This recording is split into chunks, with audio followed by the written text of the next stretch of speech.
Buena semana, qué gusto que estén aquí. Hola Jesús Antonio, hola Oscar, hola Melissa, Ilse, buenos días. Laura de nuevo, gracias por estar aquí.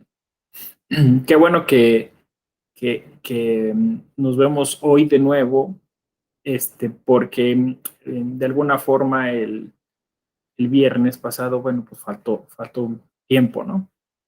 Y las condiciones ambientales del ruido igual también no permitían mucho, entonces aquí podemos tener con toda calma y parsimonia el tiempo para aclarar, abundar sobre los temas que ya se plantearon.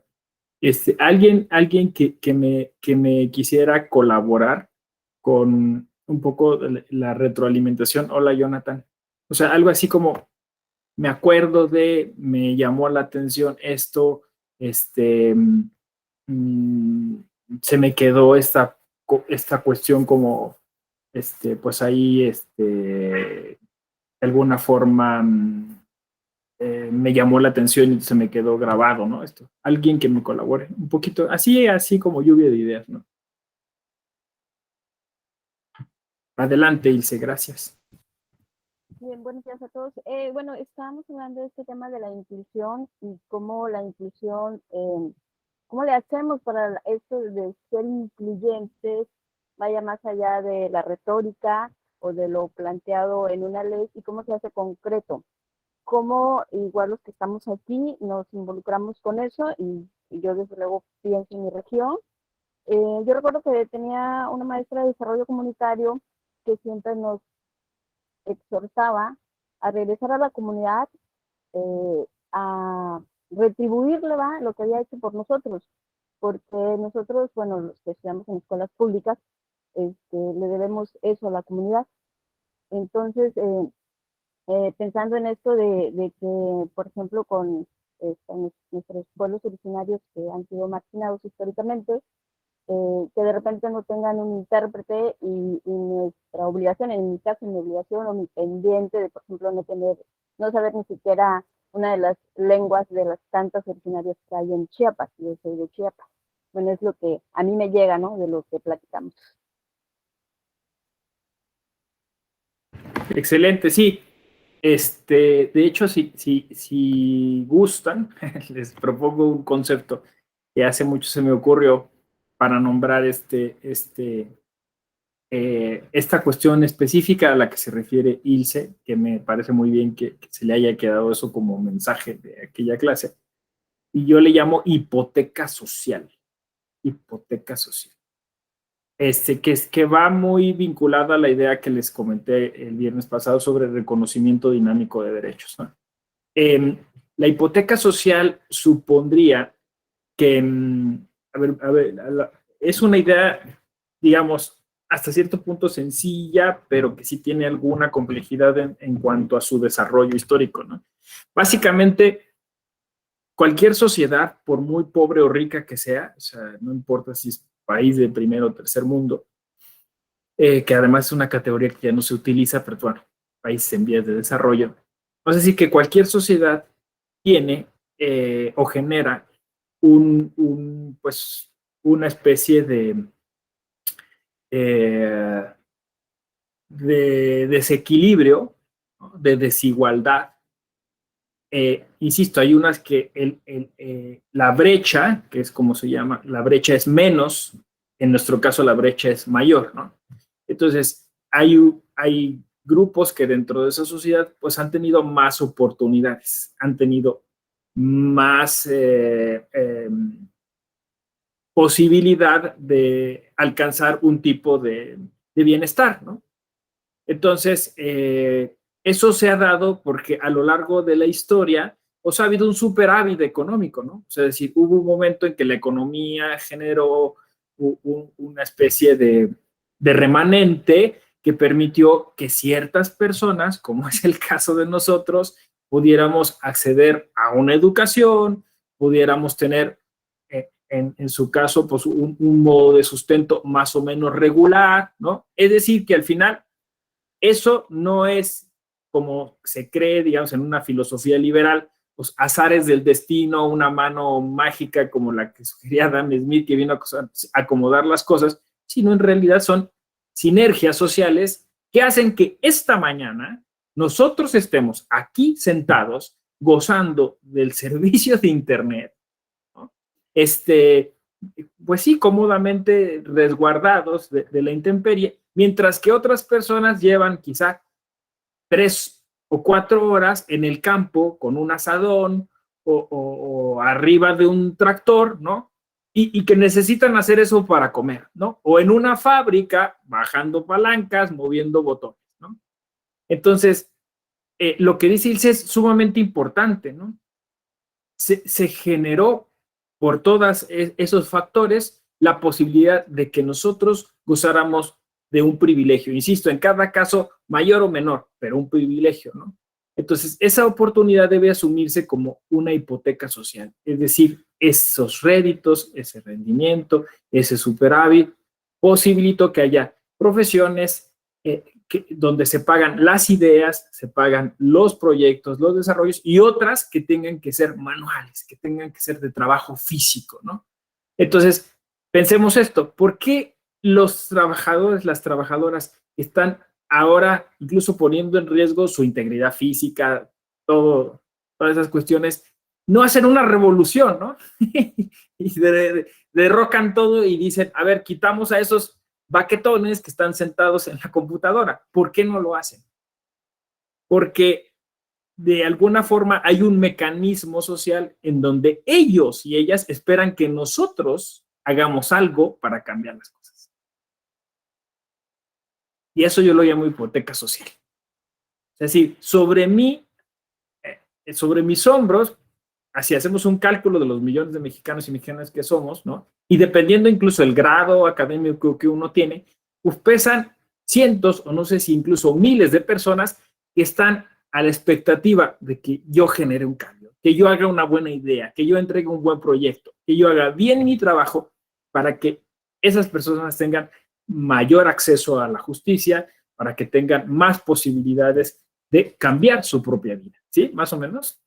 Entonces, eso es lo que te transmitió tu profesora en su momento y el concepto, digamos, jurídico, social de hipoteca que se entiende muy bien, o sea, es decir, eh, claro, o sea, gozo de todo esto, pero tiene un precio, ¿no? O hay una expectativa, hay algo que debo devolver, que debo pagar, que debo retribuir, ¿no?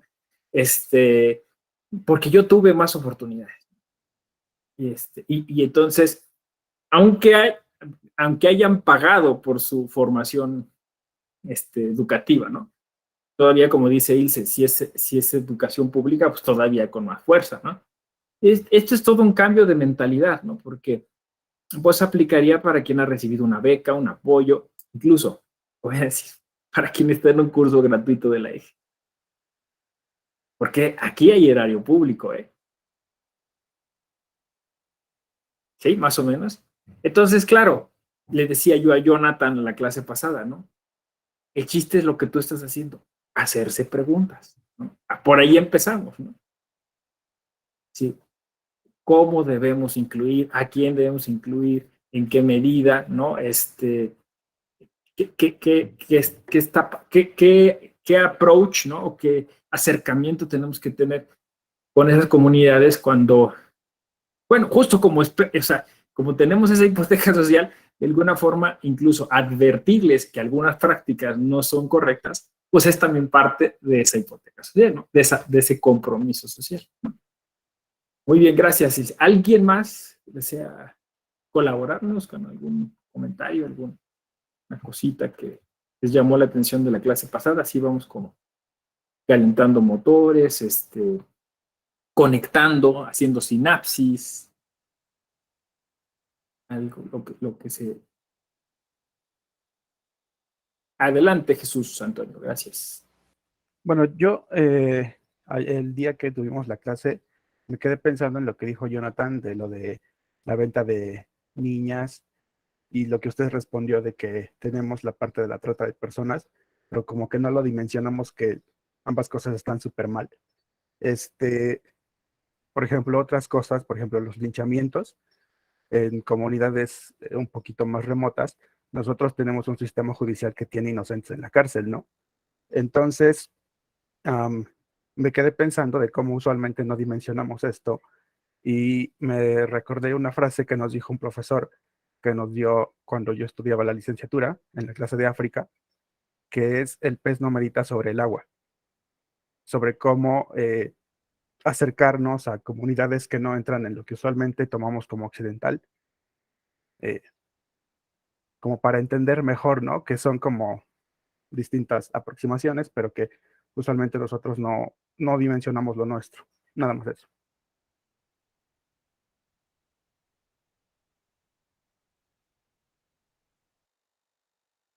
Sí, gracias Jesús Antonio. Fíjate que cuando estabas hablando, estaba pensando yo que eso también tiene un nombre, ¿no? Lo comenté, lo podemos decir, o sea, esta idea justo que te propone tu profesor es lo que llamaríamos perspectiva intercultural o simplemente, bueno, eso, una actitud antropológica, decía yo la clase pasada, ¿no? O sea, es decir, la antropología que ya tiene más de un siglo de existencia, formalmente, porque pues siempre ha existido estudios y ideas antropológicas desde los griegos, digamos, desde que se formuló como una ciencia social contemporánea, la antropología ha ido aprendiendo mucho, ¿no?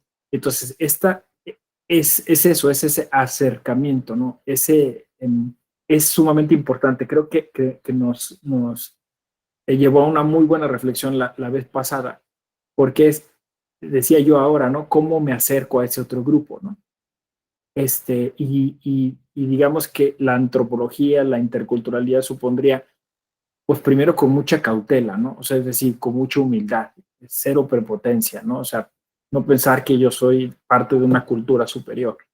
¿No? Entonces, justo esa cautela es la del pez en el agua, ¿no? O sea, es decir, la de, bueno, diríamos en México no hacer olas, ¿no? O sea, es decir, con mucha cautela. Sí, Jesús Antonio. Sí, porque cuando llegamos a esa parte del pez no medita sobre el agua, fue cuando en la primera clase y nos preguntó, o sea, ¿qué nos viene a la mente cuando hablamos sobre África?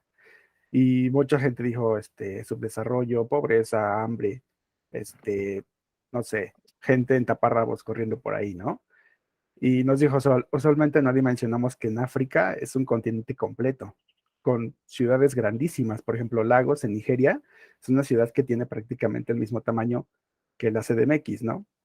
Entonces, me quedé con esa frase de que el pez no medita sobre el agua porque está bien interesante cómo pensamos sobre otras sociedades, pero no meditamos sobre la nuestra, ¿no? Y creo que, digo, yo no soy abogado, ¿verdad? Muchos sí lo serán en el grupo, pero como que aproximaciones así de inclusividad o esto de acercamiento intercultural y todo esto podría servir muchísimo para llegar a un sistema de justicia realmente inclusivo.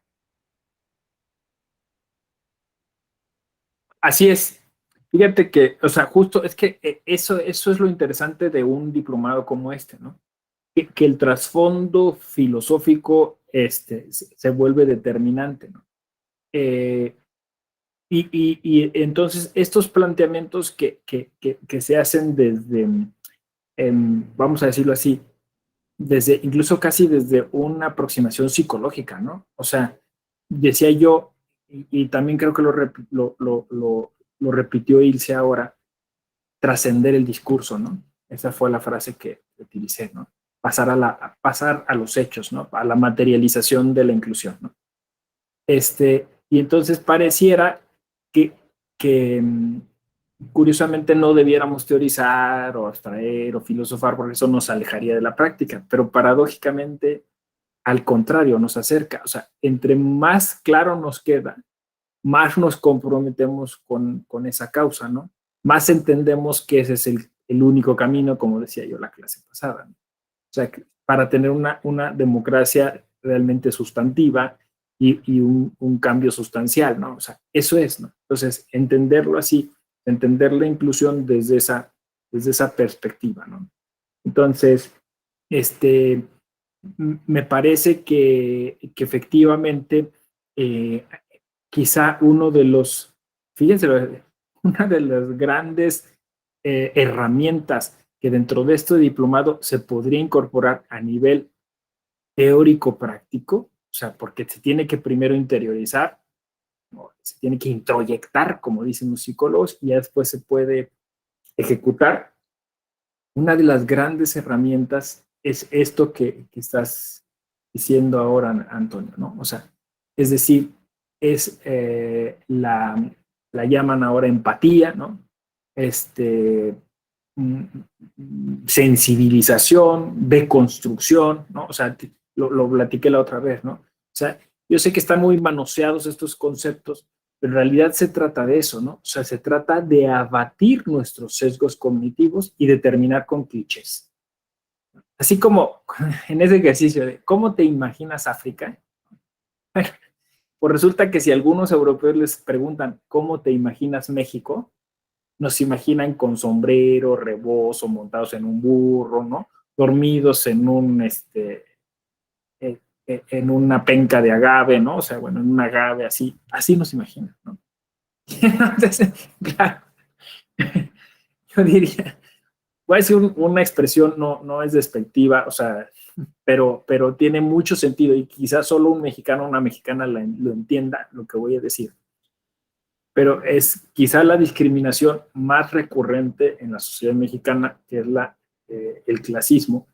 Pero en México y en el mundo, todos tenemos un naco y todos somos nacos de alguien, ¿no? Entonces, en sí, insisto, solo en México se entendería esto, ¿no? O sea, es decir, nosotros creemos que hay alguien que es culturalmente inferior a nosotros, pero nosotros seguramente a los ojos de alguien somos culturalmente inferiores a alguien más, ¿no? Entonces, esto es lo que los antropólogos llaman centro-periferia, ¿no? Depende de dónde ubiques tú el centro, depende de dónde ubiques la periferia, ¿no?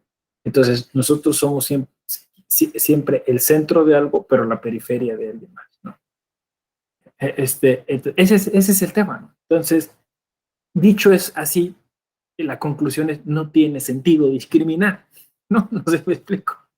O sea, no tiene sentido discriminar porque al final, o sea, usted piénselo, es insensato, ¿no? O sea, por ejemplo, toda esta idea, los white chickens, ¿no? O sea, porque alguien es más blanco que alguien, ¿no?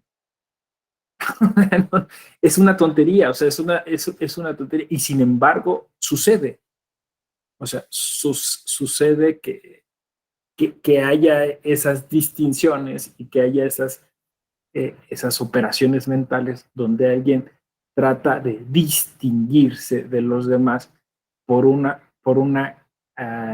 característica física o intelectual, ¿no? Porque además hemos descubierto que hay distintas inteligencias, ¿no?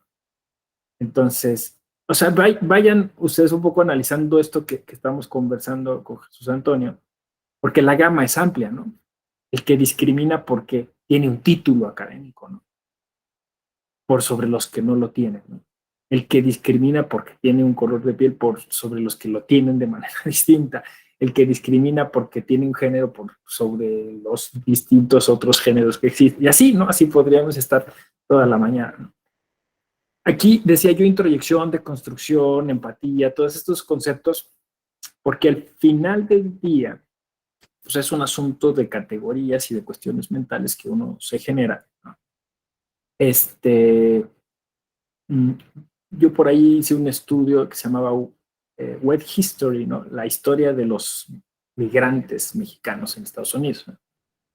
Y me llamaba la atención porque en el siglo pasado, el siglo XX, los norteamericanos hacían o sea, hacían sus censos para ver pues cuántos migrantes mexicanos había y todo este rollo. Y nosotros entramos en la categoría de colorate, ¿no? O sea, el norteamericano promedio, pues ese sí es blanco. Nosotros somos coloreados todos. No importa lo blanco que seas, o sea, sino el chiste es el origen, ¿no? Étnico. Entonces, si eres mexicano, eres coloreado, ¿no? O sea, así estaba en los censos norteamericanos, ¿no? Entonces, claro, cuando uno escucha a estos mexicanos decir que son blancos, ¿no? Que se distinguen por ser blancos, pues insisto, es todo una construcción mental que se tiene en la cabeza, que hasta cierto punto podría entenderse, pero no justificarse como natural, ¿no? O sea, los seres humanos buscamos dentro de nuestro instinto de supervivencia, pues distinguirnos, ¿no? O sea, decir, yo soy bueno en, o sea, yo soy valioso, valiosa por, ¿no? Y no está mal. El punto está en que eso lo utilicemos para menospreciar a otras personas o a otros grupos. Un poco ese sería pues el tema, ¿no? De lo que hoy yo consideraría es eh, una herramienta didáctica que la Escuela Judicial Electoral está tratando de incorporar, y que es esto que llamamos inteligencia emocional, que hablamos de capacitación como conocimiento significativo, pensamiento significativo, porque en un diplomado como esto, más que información, creo que lo que tendríamos que hacer es generar técnicas para como decía yo, introyectar o concientizar y generar estos cambios de actitud que, que permitan pues menor discriminación, ¿no? ¿Por qué? Pues porque al final sí son importantes los datos y es importante la información, son importantes los autores y las autoras. Pero al final te cuentas, digamos, el punto de inflexión es ese servidor, esa servidora pública que está ahí dándole acceso o no a la justicia a otra persona que es distinta, ¿no? Y que entonces está valorando, está categorizando en función de todas estas clasificaciones que llamamos eso, ¿no? Sesgos cognitivos que se basan en clichés o estereotipos, ¿no? ¿Sí, más o menos? O sea, yo creo que un diplomado así, pues, más importante que diga, es cierto, a ver, ahora, aquí hay un asunto, es como, es que yo no soy machista. Todos, ¿no? Incluidas las mujeres, podemos llegar a ser machistas, ¿no? O sea, podemos llegar a tener actos de misoginia, ¿no? Entonces, como podemos llegar a tener actitudes racistas, ¿no? Entonces, el chiste es decir, bueno, sí las tengo, porque por eso se llama micromachismo, se llama micro racismo, ¿no? Como decía, y decía acertadamente Jonathan, ¿no? Yo no quiero tenerlos, ¿no? Pero, claro, tengo que empezar a hacer un ejercicio para detectarlo, ¿no? Y bueno, de hecho, a propósito de todos estos temas, o sea, de centro, periferia, grupos privilegiados respecto de otros grupos que no lo están, por ahí se me ocurrió ahorita justo que estabas hablando, Jesús Antonio, una anécdota que ya he contado varias veces, pero a lo mejor aquí nadie la ha escuchado. La anécdota de Ferraioli, ¿la ubican? ¿Alguien de aquí la ha escuchado? ¿No?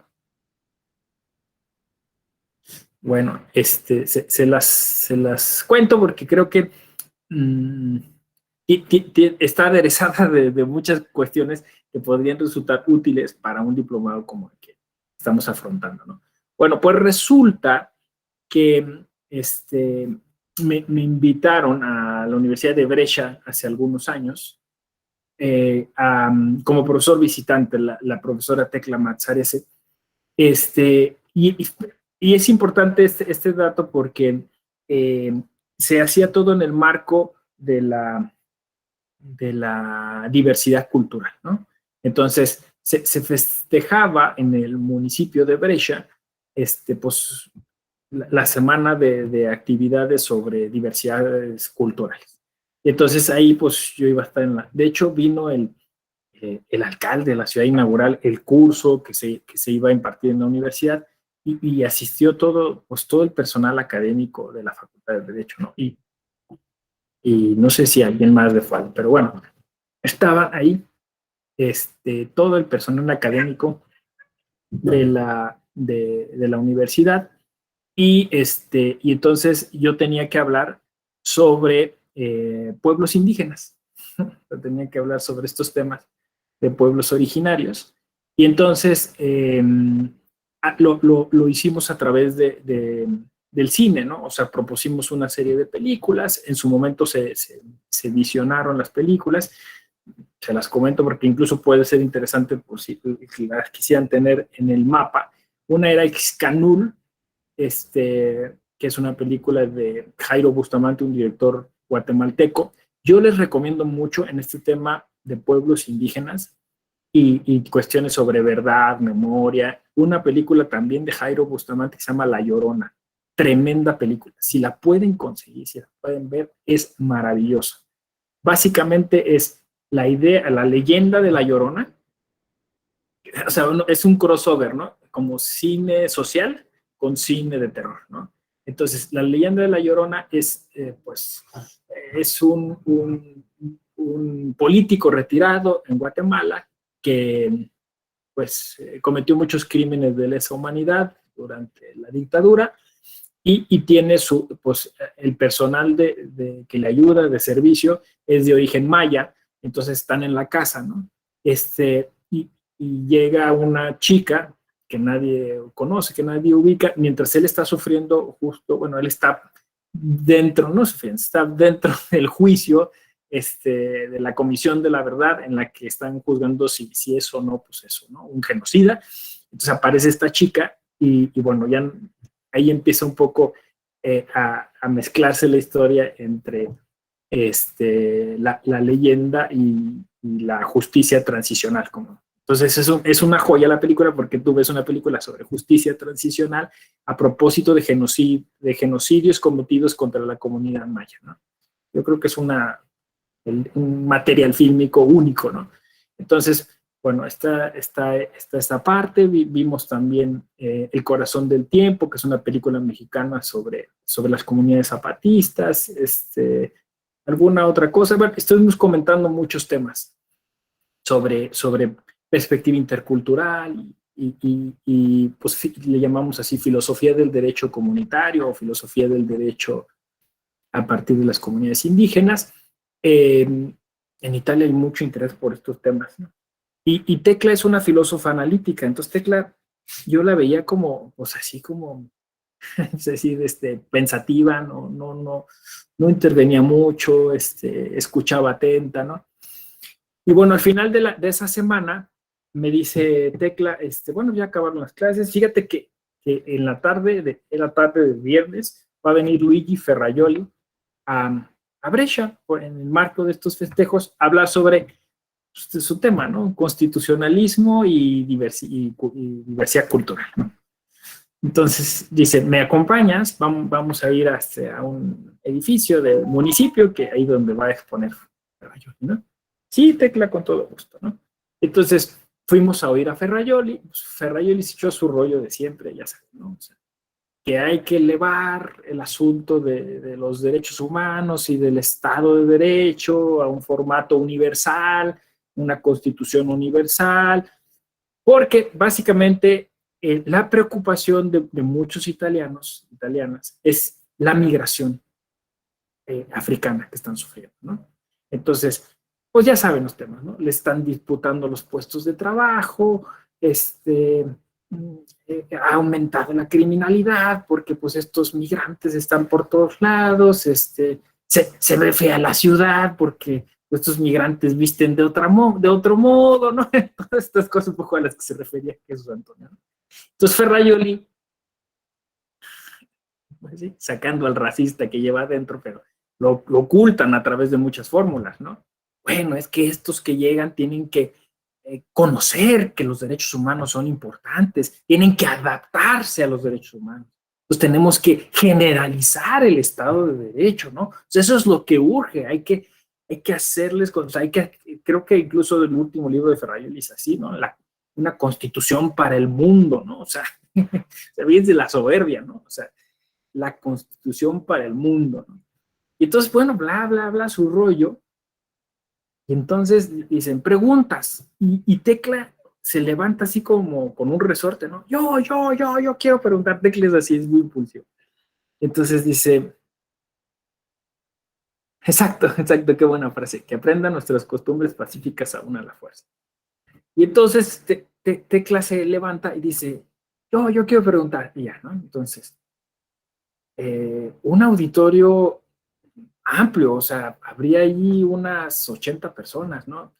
Así, un auditorio muy pulcro, una sillería muy bonita, yo me acuerdo, o sea, la alfombra, todo, la gente toda así con trajes muy bien vestidas. Y entonces Tecla se dice, Luigi, querido Luigi, tú sabes que contigo coincido en el 99% de lo que dices, tenemos mucha sintonía teórica, pero hay una cosa que me preocupa, hay un 1% que me preocupa. Entonces se voltea hacia el auditorio y empieza Tecla a decir, ¿cuántas y cuántos de ustedes tomaron un café antes de venir a esta charla? Te explico un poco lo del café, ¿no? En la cultura italiana el café cumple una función cultural y social muy, muy importante, ¿no? Entonces, después del almuerzo, después de la comida, se toma café un poco para socializar, para hacer amistad y eso, ¿no? Entonces, es una costumbre ahí muy curiosa, ¿no? Hay que tomar café express, ¿no? Muy caliente, muy cargado y rápido, ¿no? Entonces, realmente, pues el café es el pretexto, la gente va a los bares, ¿no? O sea, así se llaman, donde toman sus cafés. La mayoría de los que estaban ahí habían tomado café, porque además hay toda una idea de que es digestivo y que te ayuda después de la comida, ¿no? Etcétera, ¿no? Entonces, pues dicen, sí, todos.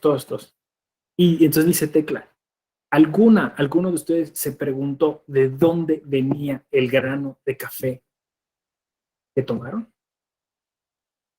Y no, pues todos su cara de sorpresa, ¿no? De todos, ¿no? Entonces dice, probablemente de una finca cafetalera en algún lugar del mundo que no era Italia, donde se explota a niños.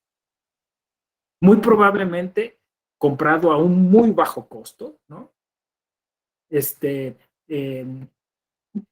O sea, fue explicando como las condiciones, ¿no? O sea, es decir, explotación laboral, tal, bla, bla, para que usted, italiano y también, tome el café que quiere. Sí, más o menos entienden la metáfora que estaba tratando de decir Tecla. ¿Cuánto cuestan los derechos humanos en Europa? Para que usted, señor italiano o italiana, esté aquí sentado. Hay una cadena quizá de explotación tremenda, ¿no? Pero que nadie quiere pensar. Y entonces, claro, eso yo decía, no, se quedaron callados, mudos, ¿no? Ferrajoli no dijo nada, ¿no? Entonces, pero yo después pensé, eso aplica para nosotros. No sé si me explico, ¿no? O sea, para yo tener algo malo está sucediendo allá, ¿no? O sea, ¿cuánto cuesta mi calidad de vida? ¿Cuánto cuesta mi nivel de vida? Sí, Jesús, adelante. Hola, buenos días. Perdón, creo que tengo un problema con mi cámara, por lo que no la voy a poder encender. Me gustaría retomar un poco lo que comentas sobre Ferrajoli y la migración, sobre todo porque, bueno, es un tema que he tenido la oportunidad de estudiar. Y hace poco leí en un libro muy interesante de Francis Fukuyama, que se llama Identidad o las políticas del resentimiento, sobre el problema de la migración en Europa. Creo que es un problema que también se puede abordar desde diferentes aristas. Y creo que una de las preocupaciones que menciona Fukuyama con relación a la migración en Europa es sobre los radicalismos extremistas, con relación a las ideologías que gran parte de quienes se profesan migrantes tienen al ingresar en nacionalidades donde se considera que existe una ideología de corte más liberal. Habla, por ejemplo, sobre todo sobre islamismos radicales al interior de comunidades europeas y la preocupación que esto supone, tomando en cuenta que traen muchas veces o nacionalismos muy radicales o bien ideologías religiosas muy radicales que muchas de las veces se contraponen con la propia ideología liberal que tienen países europeos. Yo he estudiado a Ferrajoli, ha sido una de mis autores ancla. Yo coincido completamente con su constitucionalismo con relación sobre todo a las teorías democráticas y en ese sentido lo he estudiado para trabajos que he elaborado, pero también coincido en la preocupación que se tiene en los países liberales, sobre todo respecto a estas ideologías y lo que ellos se plantean sobre la migración, creo que tiene también que ver con esto, con qué tan válido es tener, o bueno, sostener o defender cuestiones muchas veces radicales en términos ideológicos, tanto en nacionalismos como en religión, y traerlo a los países que nos consideramos un poco más abiertos o con mayor apertura hacia otras formas de pensamiento. Gracias. Sí, sí, no, gracias a ti, Jesús. Yo, miren, o sea, se los cuento, o sea, esta anécdota, como dices tú, además hay muchos parangones, ¿no? Entre, bueno, pues tan hay esos parangones que de hecho son los mismos mecanismos interculturales los que están utilizando algunas italianas, sobre todo profesoras, para desarrollar algunas técnicas de inclusión, ¿no? Respecto de estos grupos que son justamente diversamente culturales a los europeos, ¿no? Pero les decía yo de esta anécdota porque yo no lo pude hacer mejor, o sea, Tecla Mazzarese, siendo analítica, ¿no? Ha tenido un cambio en su postura filosófica muy interesante que me lo hacía notar hace poquito un colega argentino que es un amigo en común, que es Douglas Price. Me decía, es que Tecla se ha deconstruido y entonces llegó a entenderlo también, que lo formuló en una metáfora maravillosa, ¿no? Que es muy ilustrativa, o sea, como profesora lo dijo muy bien, ¿no? Y claro, entonces a mí me fue muy aleccionadora esa ocasión, porque yo entendí que, o sea, como dices tú, ¿no? Que Luigi Ferrajoli sirve para unas cosas, pero está limitado para otras cosas, ¿no? O sea, y justo para estos temas eh, pues que a lo mejor Italia no tenía en un momento en el radar porque no tenía esa multiculturalidad, ¿no? Pero que ahora con la migración empieza a tener, justo empezamos a encontrar temas comunes, ¿no? O sea, por eso les resultaba interesante que yo hablara de los indígenas allá, aunque en Italia no haya indígenas. Y por eso nos resulta interesante lo que tú haces, por ejemplo, respecto de los temas de migración, porque pues hay esos puntos en común, ¿no? Entonces, claro, yo en esa anécdota hago notar un poco, pues, un poco el problema de la filosofía occidental, ¿no? Que es esta arrogancia, esta prepotencia, colocarse en un plano de superioridad, ¿no? Y atribuirse como este liderazgo moral, cultural, ¿no? Y ponerse como una especie de paradigma de justicia, etcétera. Entonces, eso es lo interesante, ¿no? Tienes mucha razón.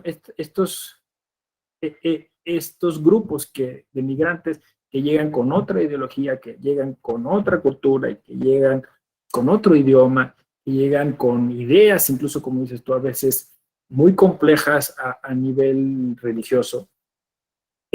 Pero de todas maneras tenemos que coexistir. O sea, la fórmula occidental te margino, te pongo en un apartheid, ¿no? Te llevo a los suburbios y ahí te dejo, ¿no?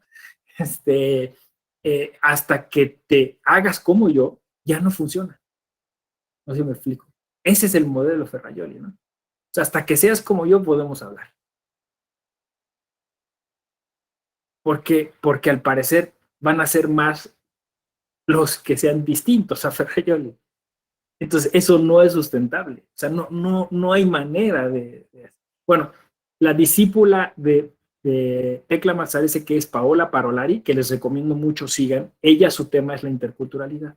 Y ella ha desarrollado, junto con otras profesoras, un test, incluso un test aplicable a la justicia sobre interculturalidad. Porque hay muchos casos, ella estudia los juicios donde, por ejemplo, personas africanas vienen y dicen, no, pues es que lo maté porque pues estaba yo influenciado por un espíritu que se me metió y fue una posesión y no sé, entonces tienen que hacer como un peritaje cultural para ver por qué. si pues es un agravante o no, si fue premeditado o no. Entonces, están desarrollando toda una metodología muy interesante para la justicia. Jonathan, adelante. Buenos días, maestro. Es que yo creo Buenos que en el días. tema de migrantes volvemos a los cómo, ¿no? Porque sí es todo un problema tanto social, económico, etcétera. Muchos autores actuales lo han escrito, lo han analizado desde Byung-Chul Han, Zygmunt Bauman, Noah Harari, todo este grupo de, digamos, filósofos contemporáneos que estudian este tipo de problemáticas, sí han intentado hacerlo, pero todavía yo no he leído al menos el cómo. Porque, mire, por ejemplo, pues, tendríamos muchísimos ejemplos, ¿no? Ahorita el más claro es de Rusia con Ucrania, cómo los ucranianos están por todos lados. El tema de África, Medio Oriente, Siria. Si nos vamos aquí a nuestro continente, los venezolanos a Colombia, pues, mexicanos a Estados Unidos, todo Centroamérica, de México para, saltan a Estados Unidos, ¿no? O sea, hay muchísimas olas migrantes por todo el mundo. Eh, China igual, ¿no? O sea, por todos lados, Corea del Sur, Corea del Norte, etcétera. Pero aquí el tema es que cuando uno se pone en los zapatos de la gente que está siendo de alguna manera, no quiero decir la palabra invadido, pero que llega mucha gente a su colonia, a su lugar, donde viven ellos. Entonces, ¿qué hace el migrante? O sea, empieza a conseguir trabajo. Entonces, muchas veces el que da empleo abusa de esa misma necesidad y le ofrece salarios menores. Entonces empieza a perder empleo la gente que vive ahí. Entonces es cuando se empieza a generar el odio. Cuando dice, oye, pues este cuate va llegando y ya me quitó la chamba, ya no puedo darle de comer a mis hijos, entonces los empiezan a agredir para que se vayan. Entonces es todo un tema, pues desde económico, social, filosófico, pero volvemos a lo mismo, ¿no?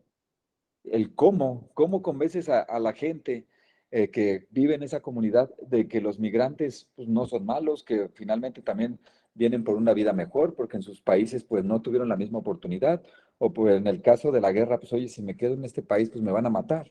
En Siria, si me quedo aquí, pues me van a bombardear, etcétera, ¿no? O sea, en la India con Pakistán, ahí incluso hasta estos cuates que vemos tan pacíficos, los del Tíbet, están matando musulmanes. Entonces, por todos lados hay, ¿no? Pero nuevamente llegamos al cómo hacemos para que la sociedad entienda que no, finalmente no son personas malas y son como nosotros, ¿no? Al final todos somos iguales y pues con algunos con unos problemas más, problemas menos, pero todos estamos buscando una vida mejor. Eh, Sigo también sin entender el cómo, ¿no? Hay muchos autores, los he leído, pero no nos dan el cómo superar esa barrera que creo que ahí nos hemos quedado con la mayoría de los estudios que se han hecho. Sí, Jonathan. Mira, o sea, un poco de lo que les platicaba la clase pasada y que decía yo hoy podemos desarrollar con toda calma, ¿no? Que son propuestas que a mí se me han ocurrido a partir, como dices tú, de la lectura de autores muy interesantes, los que citas, ¿no? Harari, Byung-Chul Han, ¿no? Yo sumaría a unos un poquito más viejitos, pero que a lo mejor también fueron precursores en ese sentido, como Bauman o Ricoeur, ¿no? O Levinas, más antes la propia Hannah Arendt, ¿no? En, yo creo en eso de la condición humana, ¿no?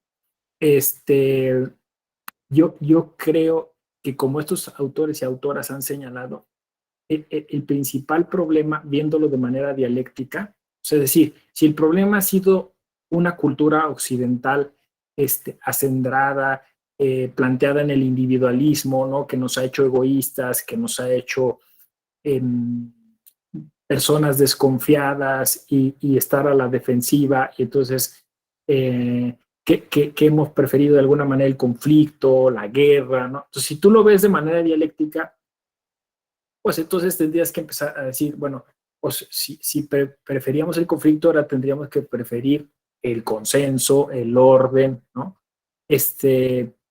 Aunque curiosamente ahí pues también hay filósofos o filósofas, pienso eh, se me fue ahorita el nombre de esta filósofa polaca, pero bueno, entonces la cito, donde también dice, bueno, pero tampoco hay que ver, o sea, todo nada más, bueno, el propio Byung-Chul Han, ¿no? De manera absolutamente positiva y ya vivimos en una sociedad así súper feliz, ¿no? Y pacifista.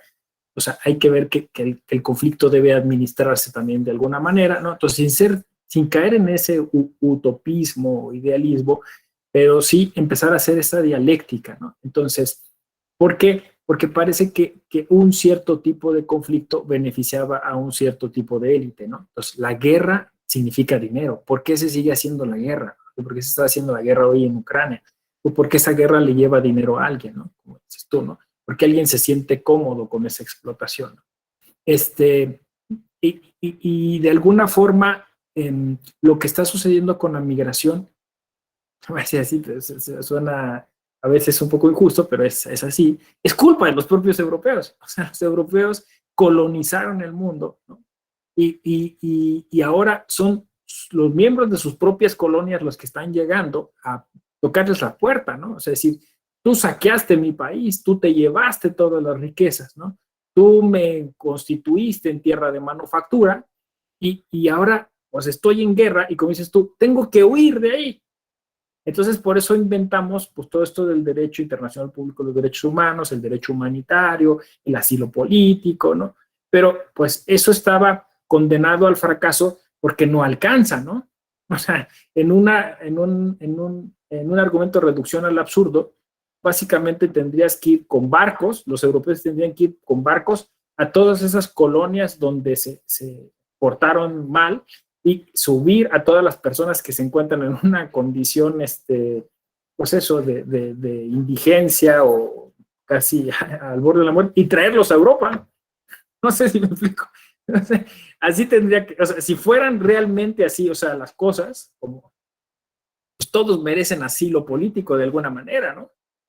Entonces, de alguna forma, siguiendo esta reflexión de Tecla, o sea, un tipo de sociedad, un tipo de grupo generó, que es lo mismo para los indígenas, ¿no? O sea, o sea, usando la misma regla, pues tendría yo que ir por las personas indígenas a sus comunidades y decirles, bueno, aquí está mi casa, vénganse a vivir, usen de todo lo que está aquí, ¿no? O sea, es complicado, ¿no? Pero de alguna forma, por eso decía yo, eso estaba condenado al fracaso, ¿no? Condenado al fracaso porque, pues era básicamente un paliativo, ¿no?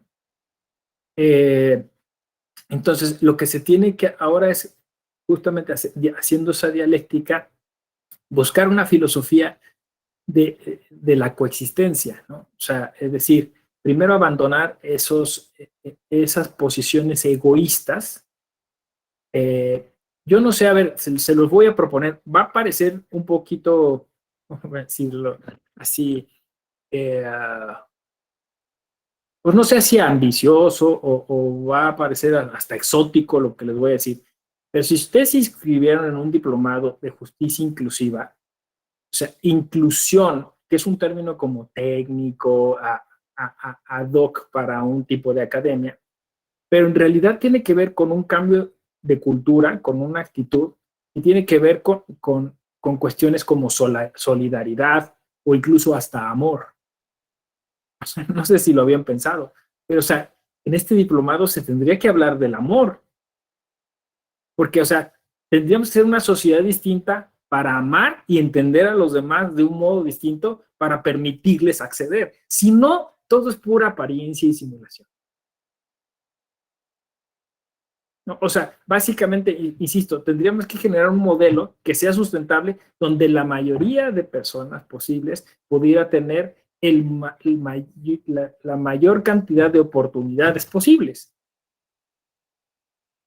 ¿No? Si no, no estamos haciendo nada. O sea, el ir a dar limosna no significa nada. No significa, o sea, básicamente, inclusión tendría que ser amor por la humanidad.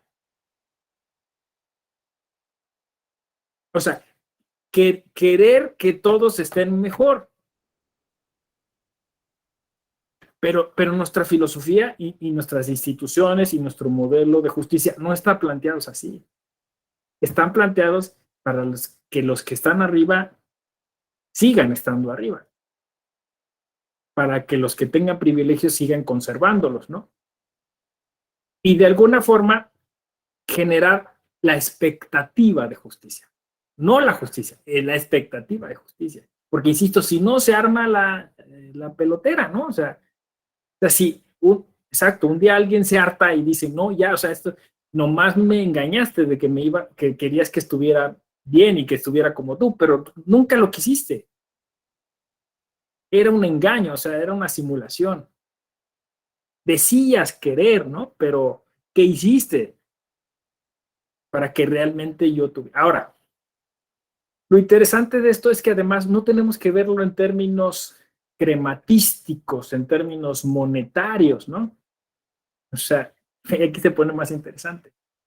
Porque lo que pretendemos, y aunque la Constitución no lo diga abiertamente, pero lo que pretendemos es ser felices. O sea, cuando hablamos de autodeterminación o de dignidad o de desarrollo personal, o sea, lo que pretendemos es que, bueno, todos y todas las personas en la medida de lo posible que sean felices. Y la felicidad no necesariamente es dinero. Aunque como dicen, a veces ayuda mucho, ¿no?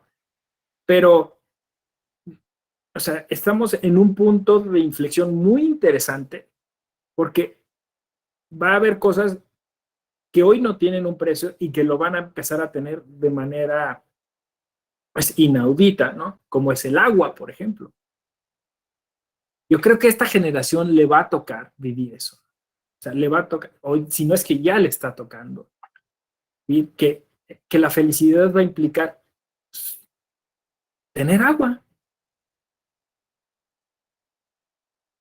Y claro, el dinero puede ayudar, porque pues con dinero puedes tener una infraestructura para tener, captar el agua, tal, pero va a ayudar más la cohesión social o el trabajo colaborativo, el crowdsourcing, como estamos ahora llamando aquí en la Escuela Judicial Electoral, ¿no? ¿Por qué? Bueno, pues porque entonces yo me voy, o sea, ante la necesidad de eso, me voy a reunir con mis vecinos, voy a tener que generar otras competencias que hoy no tengo, ponerme de acuerdo, no generar conflicto, porque si genero conflicto me quedo sin agua.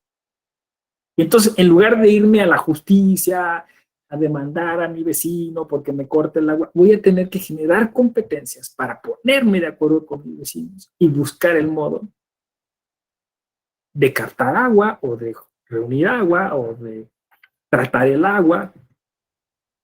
No sé, y entonces se va a volver urgente, por ejemplo, pues que cada gota que entre a mi casa tenga una salida adecuada. Hoy no, hoy desperdiciamos casi todo el agua, ¿no? Tendremos que empezar a distinguir entre el agua grises, aguas negras, ¿no? Reciclar el agua, ¿no? No sé si estoy poniendo una de muchos ejemplos que se podrían hacer. Pero es eso, Jonathan. Y ves, es un cambio de mentalidad. Cambio absoluto de mentalidad. Porque no importa si mi vecino es africano, es indígena, ¿no? O sea, lo vamos a tener que hacer. Ahora, esto nos lleva a una conclusión que nos duele un poco, que nos preocupa mucho, y que es la crisis del Estado moderno, ¿no? O sea, el Estado fracasó. Fracasó como modelo societario, ¿no? O sea, estamos, yo se los estoy diciendo hoy en el 2022, o sea, somos la generación que está empezando a pensar si tendríamos que empezar a generar otros modelos societarios. Porque ahorita les puse el tema del agua, pero está el tema de la seguridad, ¿no?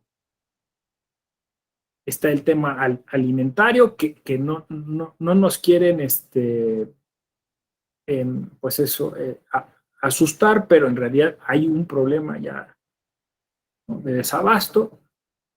Y entonces son temas que tenemos que empezar a tratar de otro modo, bajo otros modelos, ¿no? sociales y bajo otros planteamientos. Y creo que ahí pues está involucrado lo que a ustedes les importa, les interesa, que es el tema de la justicia inclusiva, ¿no? Entonces, ahí básicamente, pues, en esos otros modelos me parece que justo las distinciones, las diferencias, pues, tendrán que solucionarse de otro modo, porque si no, entonces la subsistencia del género humano, pues sí estaría realmente puesta en cuestionamiento, ¿no? No sé si ya vieron Don't Look Up. Está en la plataforma de Netflix, es una sátira muy interesante, muy inteligente.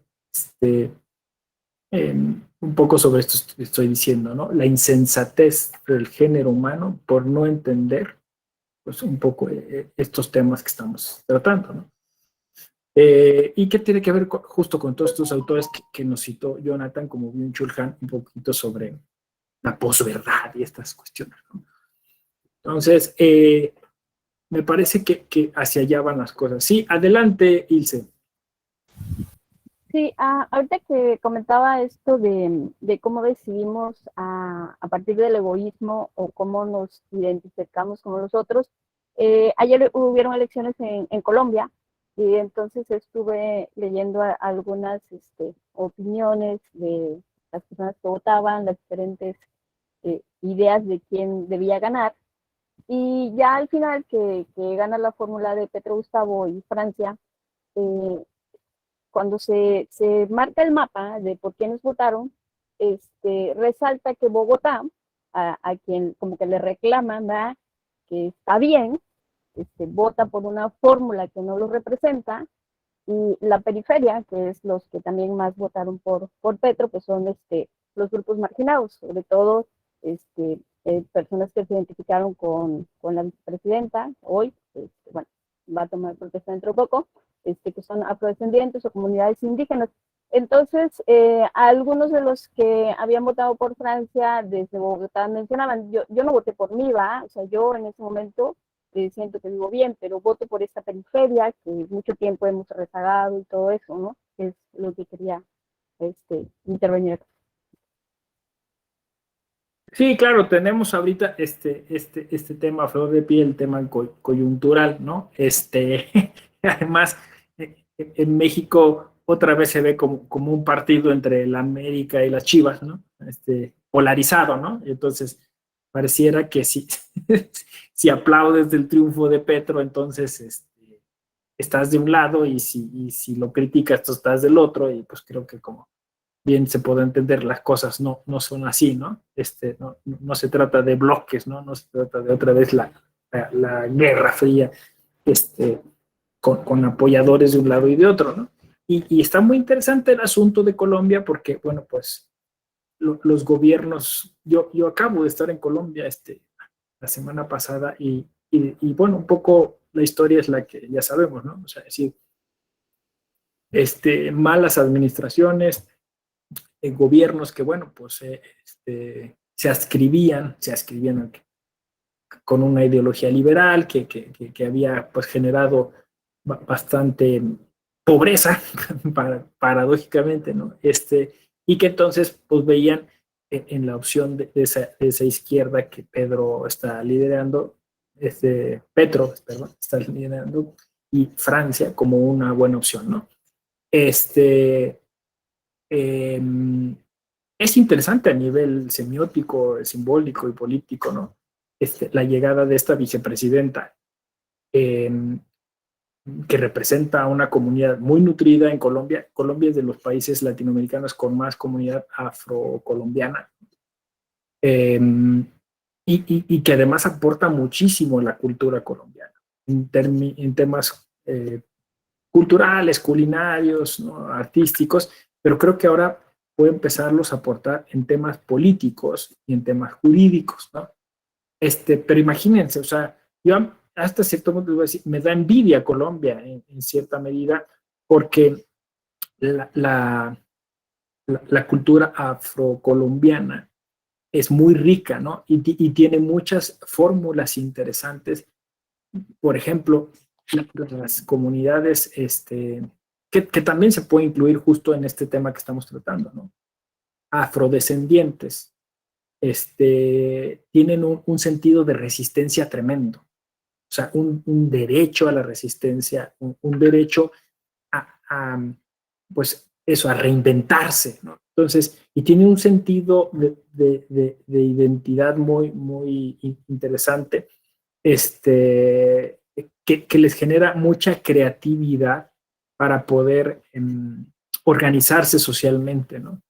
Y yo creo que, insisto, o sea, al menos a nivel simbólico, yo creo que es muy positivo que haya llegado una mujer afrocolombiana a la vicepresidencia. O sea, sí, yo sí creo que es. O sea, eso sí se tiene que celebrar, ¿no? Tremendamente. Después, bueno, Petro pertenece a la clase política, también nos tiene, como todos los políticos, un montón de cosas detrás y tal, ¿no? Pero bueno, del otro lado no había batalla, ¿no? No había forma, ¿no? No había alguien que se le pudiera oponer, ¿no? Sí, Jonathan, adelante. También creo que compartimos muchos temas con Colombia, ¿no? Muchos de los problemas que tienen, por ejemplo, pues, desde la guerrilla que nosotros aquí tenemos, ya no tan fuerte como en los 70s, pero todavía quedan algunos reductos en Chiapas, Guerrero, Oaxaca, el tema del narcotráfico, que también ellos tuvieron una lucha encarnizada que nosotros seguimos teniendo desde la presidencia de Felipe Calderón hasta hoy. A pesar de la estrategia esta de abrazos y no balazos, pues hay zonas donde sí se están agarrando unos contra otros, ¿no? Entonces, sí es el tema también de los afrodescendientes, pues tenemos comunidades muy importantes en Guerrero, en Veracruz, donde hay comunidades muy fuertes de afrodescendientes. Entonces, creo que compartimos ahí muchos temas con ellos. La verdad es que también di seguimiento a esa elección, me pareció muy interesante, porque se vuelve a encuadrar en el tema de cómo van agarrando fuerza los populistas. En este caso, el competidor de Petro era un populista que salió de repente, o sea, no, solo había sido alcalde de una región colombiana, no me acuerdo cómo se llama la región, pero es un empresario inmobiliario con mucho dinero y de ahí empezó a hacer su carrera política a través de dinero, ¿no? Entonces es otro populista que al final lo apoyó toda la derecha y centroderecha del país y pues es la primera vez en 200 años que la izquierda gana ahí, ¿no? Y se me hace que sí va a ser un paradigma muy importante. Veremos cómo le va, pero también se encuadra en un tema que ya nos había pasado en los 2000, hace 20 años, cuando estaba Lula, cuando estaba el de Ecuador, ¿cómo se llama? No recuerdo cómo se llama, el de Uruguay, estaba Brasil, Uruguay, Venezuela, Nicaragua, me parece, Paraguay, que incluso le dieron un golpe de Estado, etcétera. Volvemos a esa ola progresista nuevamente, ¿no? Ya está Alberto Fernández en Argentina, seguramente va a ganar Lula otra vez en Brasil, Petro en Colombia, que es algo histórico, Andrés Manuel López Obrador aquí, que algunos pues, no lo consideramos mucho de izquierda, ¿no? Más bien es ahí un híbrido medio extraño. Y creo que estamos viviendo una nueva ola de gobiernos progresistas. Igual Estados Unidos, pues de Trump a Biden, ¿no? Que es, digamos que Biden es la derecha y pues Trump era la ultraderecha, ¿no? No tienen algo así como Sanders, tal vez sería el progresista, ¿no? Pero pues parece que no tiene ahí oportunidad. Entonces, está interesante esa elección porque creo que vamos caminando nuevamente a esa ola que quién sabe cuánto dure otra vez y pues veo que es como que cíclico el asunto. Sí, la verdad es que la política latinoamericana es muy interesante, ¿no? Compleja, ciertamente, ¿no? Y como dices tú, pues al final nos unen muchos temas con Colombia que creo que son los que pues han impedido el puntual desarrollo. Alguien podría decir que incluso, pues eso también es consecuencia de una política global, ¿no? O sea, que nosotros, por nuestras características culturales, idiosincráticas, creemos que a veces es nuestra culpa, ¿no? O sea, que los latinoamericanos estamos mal por culpa nuestra. Pero lo cierto es que, pues, también hay unos factores geopolíticos muy importantes. O sea, Estados Unidos nos ha mantenido así por mucho tiempo. O sea, así como Europa, de alguna manera, tiene una responsabilidad respecto de algunos países africanos o asiáticos, hay que Europa también tiene una responsabilidad sobre muchos países latinoamericanos, pues Estados Unidos la tiene también, ¿no? Porque, por ejemplo, en el tema del narcotráfico, que nos lacera tanto a Colombia como a nosotros, y que quizá es el tema más complejo de nuestras sociedades, o sea, porque como dices tú, Colombia, podemos decir que ahorita está con las posibilidades de desarrollar un buen modelo político jurídico y generar cambios interesantes. A Colombia lo tenemos como modelo, por ejemplo, de la justicia constitucional, ¿no? O sea, a Colombia lo tenemos como modelo de muchas cuestiones a nivel de justicia y de criterios jurisprudenciales, ¿no? Entonces, son de alguna manera los creadores de la idea de bloque de constitucionalidad. Entonces, Colombia es una cultura, una sociedad muy interesante y podríamos decir lo mismo de México, pero cómo les ha lastimado y cómo nos ha lastimado a nosotros el narcotráfico. O sea, pues al grado que no podemos consolidar muchas de las cosas por ese tipo de violencia o los distintos tipos de violencia que surgen a partir de eso, ¿no? Pero como siempre se dice, ¿quién es el consumidor final, no? O sea, pues son los norteamericanos, o sea, son los que generaron esos escenarios, esos espacios. Claro, nosotros quizá con mucha responsabilidad también, pero un poco este tema también de los indígenas colombianos, de los indígenas mexicanos, que están, pues, de alguna forma, con todas estas limitaciones, y encima de esas limitaciones de tipo estructural, social, tienen esas limitaciones de tipo criminal, o sea, es decir, muchas comunidades indígenas en México y en Colombia pues sufren la intrusión del crimen organizado y esto pues genera un tipo de modelo societario no deseable, ¿no? Entonces, sí, yo creo que habrá que echarle más ojo a eso, ¿no? Por ahí tenemos tenemos muchos amigos y colaboradores de Colombia que han venido a la Escuela Judicial Electoral. Igual le pueden echar un ojo a las charlas que han tenido aquí. Por ahí hubo una mesa sobre eso, sobre América Latina, y de Colombia estuvo la doctora Jacqueline Blanco, ¿no? Mario Cajas Sarria también, que es un buen colega que también nos ha apoyado aquí en algunas cosas, ¿no? Me parece que entonces aquí estaríamos sumando un elemento interesante a propósito de lo que se ha dicho esta mañana sobre derecho comparado, ¿no?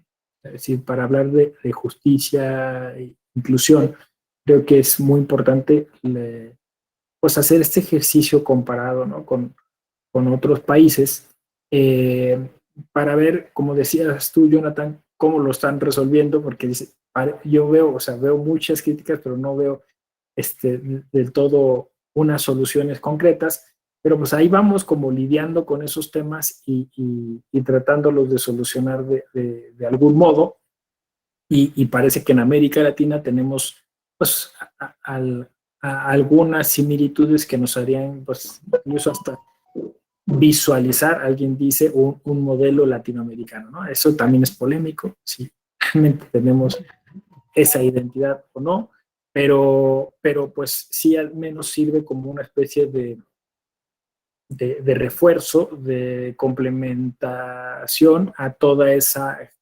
formación y cultura eurocéntrica que tenemos, ¿no? Entonces yo creo que sí es interesante y qué bueno que le echaste ojo y le diste seguimiento a esa elección, Jonathan, ¿no?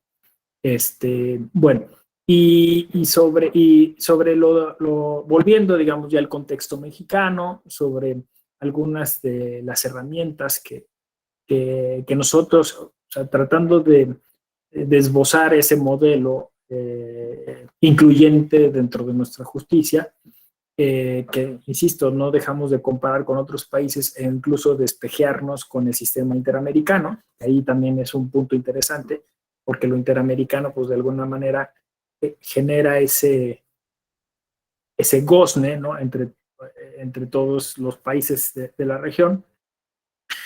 Me parece que ya lo comentábamos, ¿no? Un parteaguas importante fue 2011, pero no hemos terminado por despegar, ¿no? Porque quizá hemos caído, como dije yo, en una especie de simulación, y entonces ahora por eso creamos un diplomado, por ejemplo, en la Escuela Judicial Electoral, que habla sobre temas de inclusión, que intentaría, pues, incorporar una perspectiva distinta para que al menos dentro de la justicia electoral, pues, se tomaran medidas que realmente generaran esa inclusión deseada, ¿no? Obviamente estas medidas que se han tomado, digamos, a nivel administrativo, de recursos humanos, también se han tomado a través de criterios jurisprudenciales, se ha tomado a través de la legislación y se han formulado a través de cuestiones que llamamos acciones afirmativas, cuotas, ¿no? Entonces, es un amplio, ¿no?, espectro el que hay. Y respecto de nuestro tema, que son las comunidades indígenas, bueno, pues tenemos eso, ¿no? Las acciones afirmativas y las cuotas interculturales o indígenas, que luego coinciden o coexisten con las otras cuotas en algunas elecciones, que luego dan motivo como decía yo, alguna sentencia importante y paradigmática en ese sentido, ¿no? Y ahí vamos encontrando, por ejemplo, ¿no?, todos estos temas que tienen que ver con cómo hacemos para que las personas indígenas, decía yo en la clase pasada, puedan estar presentes en nuestros organismos y órganos donde se toman decisiones. Decía yo, más allá de las medidas administrativas, como puede ser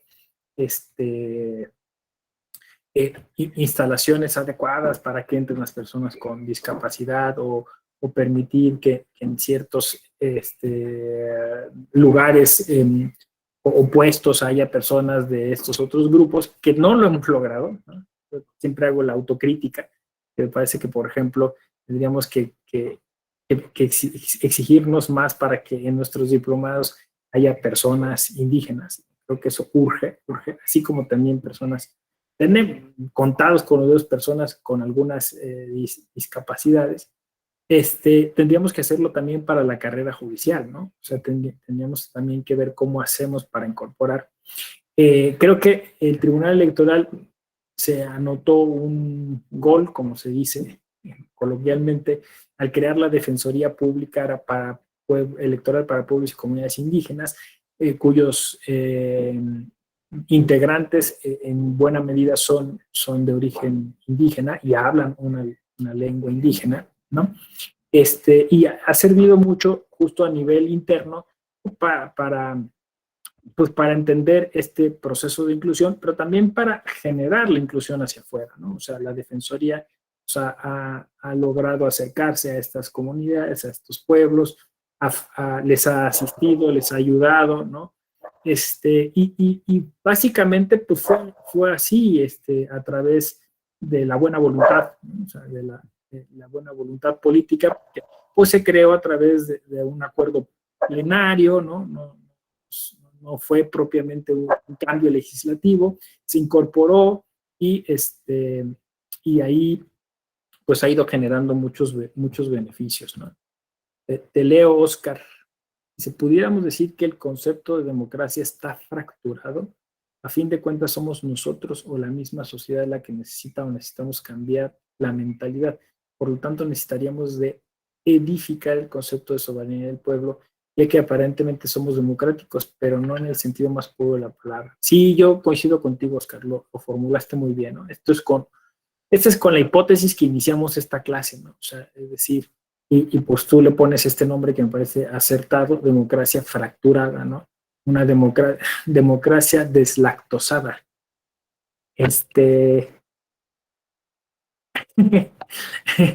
No se lo he recomendado mucho, a veces luego me digo, no deberías de estarlo recomendando tanto, pero no sé, yo encuentro algo de genialidad eh, en un, en un monólogo que tiene Carlos Vallarta, este, que está en Netflix.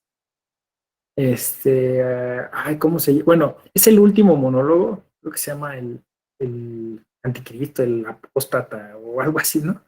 Que lo trata de plantear desde la religión, pero justo Carlos Vallarta aborda este punto y le llama así, ¿no? O sea, ¿cómo le llama? Discriminación deslactosada, creo que sí le pone. Entonces, por eso me acordé de la democracia deslactosada, ¿no? Así que es una discriminación a la inversa, ¿no? Pero es genial el tipo porque, o sea, empieza a hacer un monólogo y es muy gracioso y empieza a hacer chistes, pero está hablando de cosas tremendamente complejas, ¿eh? Sobre la discriminación en México. A ver si, ahorita les digo exactamente el, el título de, este, de este monólogo, porque de verdad hay el falso profeta, ¿sí? Falso profeta. También hay que tener como espíritu para escuchar a Carlos Vallarta, ¿no? Porque a veces es escatológico, así, ¿no? Yo sé que hay gente que le choca y le molesta. Hubo un colega que me dijo, yo no oiría nada de ese tipo, ¿no? Pero es un tipo muy, muy creativo. No sé incluso si tenga un grupo detrás, pero son monólogos muy inteligentes, ¿no? Y aborda Oscar este tema, ¿no? O sea, es decir, una democracia deslactosada, en tanto que está, pues eso, pensada en una clase dominante, que es la que somete a todos los demás grupos y hace pasar por general o por soberana o popular algo que no es popular, no sé si me explico, ¿no? Y por ahí está toda esa complejidad entre populismo y lo popular ¿no? Y conceptos como los que comentaba Jonathan sobre progresivismo y cosas. O sea, que se van entremezclando. Por eso es deslactosada, a mi parecer, porque no termina por ser sustantiva, no termina por ser coherente, no termina por, como dije, y lo enuncié, por ser, por trascender el discurso, ¿no? Trascender la simulación, trascender la doble moral, trascender el doble discurso, ¿no? Abordar estos temas desde nuestras categorías es muy fácil porque juzgamos sin entender exactamente a través de todos estos planteamientos. Tratar de entenderlos desde su complejidad sirve para formular exacto. Por eso le llamamos en el Tribunal Electoral argumentación e interpretación contextuales, ¿no? Hay una línea de investigación, como dije yo, y una línea jurisprudencial sobre estos temas. Edmar, adelante. Gracias, doctor. Buenos días, a todas y todos. Pues qué interesante, la verdad, muy, muy, muy interesante la perspectiva que nos da, una perspectiva filosófica, conceptual de la justicia inclusiva, en específico de pueblos y comunidades indígenas. Y quisiera compartirles que un poquito más en la práctica, acá en el estado de Guerrero, tenemos un diálogo permanente con pueblos y comunidades indígenas. Yo trabajo en el Instituto Electoral del Estado. Aquí está una compañera también, la consejera Cintia Díaz, en este diplomado. Y me llamó mucho la atención el planteamiento que nos está haciendo, doctor, porque efectivamente los pueblos y comunidades indígenas, por lo menos en el estado de Guerrero, han luchado, ha sido una lucha histórica la que han realizado, y ahora ya no solamente es una lucha desde levantar la voz o desde bloqueos o desde otras formas de manifestación, sino ya no solo en Guerrero, sino en otras partes del país, me parece que ya es una lucha mucho más con sentido por decirlo de alguna manera, con técnica hasta jurídica, ¿no? O sea, hay gente que se ha preparado de la mejor manera para llegar a tribunales, ¿no? Efectivamente, este diplomado sería mucho mejor si estuvieran otros grupos excluidos históricamente, o le daría mayor riqueza más bien, por decirlo de alguna manera, porque las reflexiones que hacemos, por lo menos acá en Guerrero, con ellos y ellas, pues nos lleva a una reflexión mucho más profunda. Y digo una muy rápida, doctor, para no quitar mucho tiempo. Platicábamos la consejera Cintia y yo con un personaje aquí en Guerrero, líder, que ahora ya dejó él, por ejemplo, fue promotor del cambio de modelo de elección municipal del sistema de partidos al de usos y costumbres en Ayutla de los Libres. Manuel. Manuel Vázquez, claro. Sí. Y ahora Manuel Vázquez, él ya está del otro lado como autoridad, ¿no? Él ya es delegado del INPI aquí en Guerrero. Y platicábamos cómo justamente la visión, primero de promotor de los pueblos y comunidades indígenas como indígena, perdón, y ahora ya la perspectiva desde la función pública, a él ya lo ha hecho mucho más completo. Es como el hecho ¿se acuerdan ese dicho de que las mujeres, decían los partidos políticos de que no había mujeres y que por eso, no había mujeres capacitadas y que por eso no podían ser candidatas? Es algo similar acá, el hecho de que Manuel ya sea ahora, aparte de promotor, funcionario público, ya le da una perspectiva totalmente distinta y se han presentado problemas al interior de la administración pública que él tiene como funcionario público que tiene que resolver y lo ha vuelto más completo, ¿no? En su formación.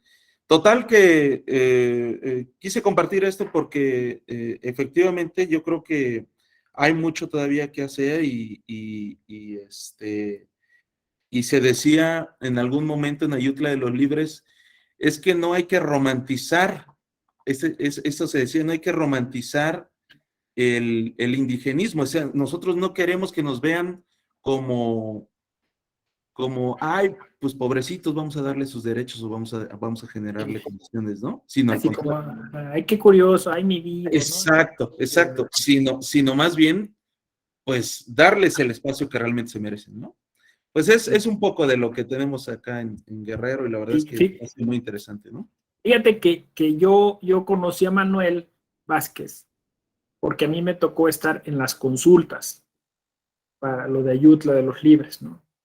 Y bueno, justo con la Defensoría Pública fuimos y pues Manuel fue quien fue por nosotros hasta donde estaba el retén, ¿no? Ya entramos al pueblo, estuvimos ahí en las consultas, después nos llevó a comer, después me hice muy amigo de él, lo entrevisté algunas veces, vi cuando entró al INPI, de hecho, es de los que yo he abogado porque entrar aquí a hacer la maestría en Derecho Electoral, ¿no? No sé cómo vaya ese tema, yo lo acerqué con Alejandro Camacho, la idea era que sí entrara, ¿no? Pero sí, efectivamente, pues, digamos, de alguna manera lo cooptaron, ¿no? O sea, lo cooptó el instituto y ya, aunque está haciendo una función muy interesante desde ahí, bueno, pues no sé cómo le esté yendo ahora con el tema pues, de la ligazón hacia su comunidad, ¿no? O sea, porque ese es un problema, ¿no? O sea, es decir, cuando salen de la comunidad, terminan perdiendo esos lazos o ese nexo, ¿no? Con la comunidad que tenían, ¿no?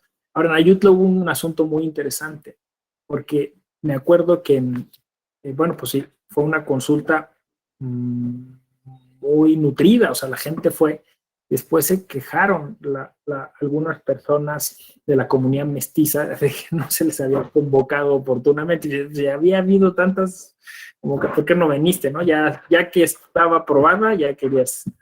Pero después hubo también una queja de la comunidad afromexicana, que es lo que decíamos antes, ¿no? O sea, no teníamos en el radar, de verdad se nos pasó, o sea, pues claro, siendo Guerrero, pues, que había una comunidad mexicana, ¿no? Y eso nos hizo, pues, aprender mucho, a mi parecer, ¿no? Ayutla se volvió mucho para muchas cosas, se volvió paradigmática en muchos sentidos, ¿no? Y se volvió incluso símbolo de la lucha indígena para muchas comunidades que querían transitar hacia el sistema normativo. Muy buen ejemplo. Sí, adelante. Doctor, ya nada más rápido.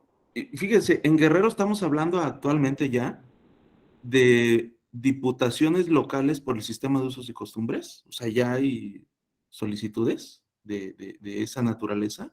Es decir, en el Congreso ya incluir a diputaciones locales por usos y costumbres o sistemas normativos internos. E inclusive ya estamos diseñando, y eso ya es un hecho prácticamente, que en nuestros consejos distritales del Instituto Electoral haya una representación de pueblos y comunidades indígenas. Es decir, yo creo que el tema cada vez, desde la praxis, se está haciendo cada vez más incluyente, ¿no? Y acá en Guerrero lo estamos llevando de alguna manera, ¿no?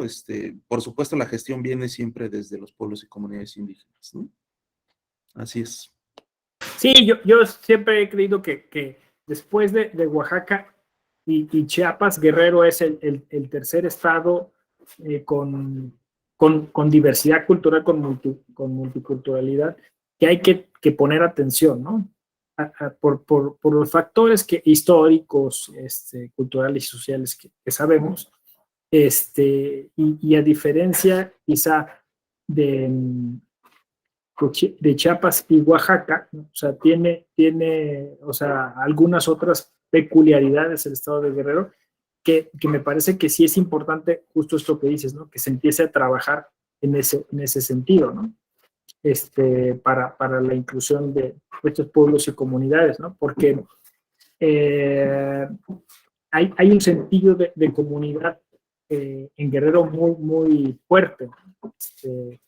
Y quizá también por la situación geográfica, ¿no? Esto genera todos estos problemas que hemos señalado a propósito de la violencia, del crimen organizado y todo eso, ¿no? Pero sí, yo creo que hay que seguirle echando ojo a Guerrero. Y creo que en cuarto lugar estaría por ahí Michoacán, que es el cuarto estado.